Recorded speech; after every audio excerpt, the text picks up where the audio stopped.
Hello, Liana Columba. Hello. Where were you on the morning of September 11th, 2001? I was at home. How did you become aware that something was wrong?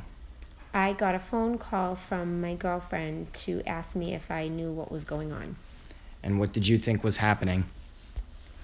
When I turned on the television, I thought that it was just a freak accident that an airplane had crashed into the Twin Towers, What were your first thoughts when you realized what had happened?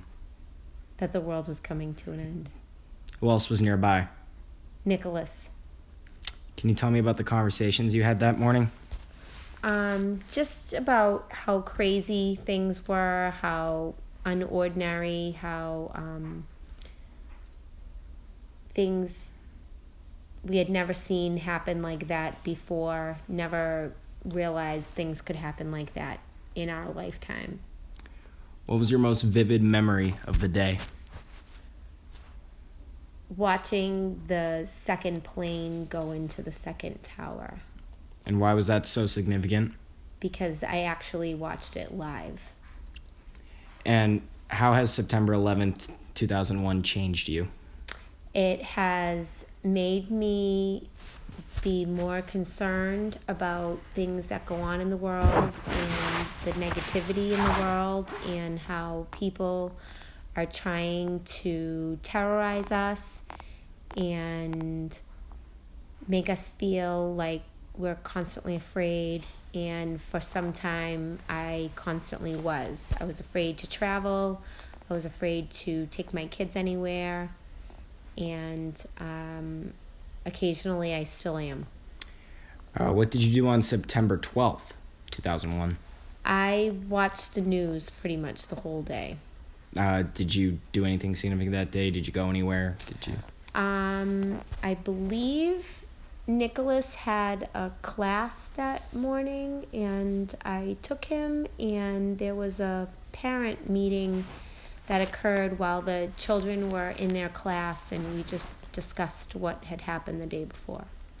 Has your daily routine or business been affected by 9/11 at all?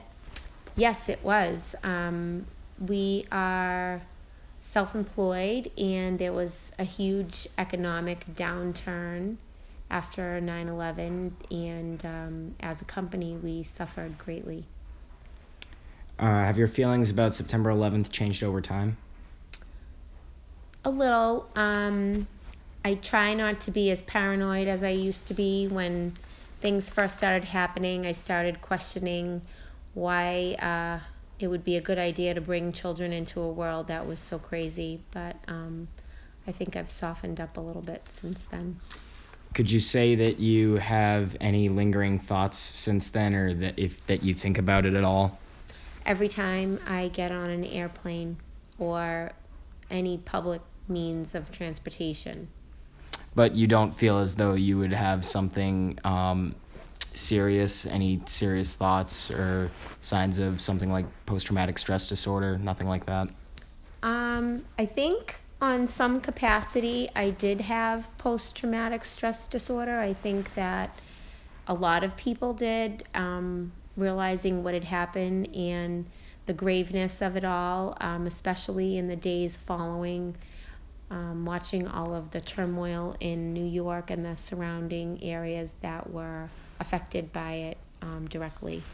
Anything serious or more important to mention? There was definitely a level of anxiety that was brought onto my life that still exists. That's for sure. All right, that'll be it. Thank you. Thank you.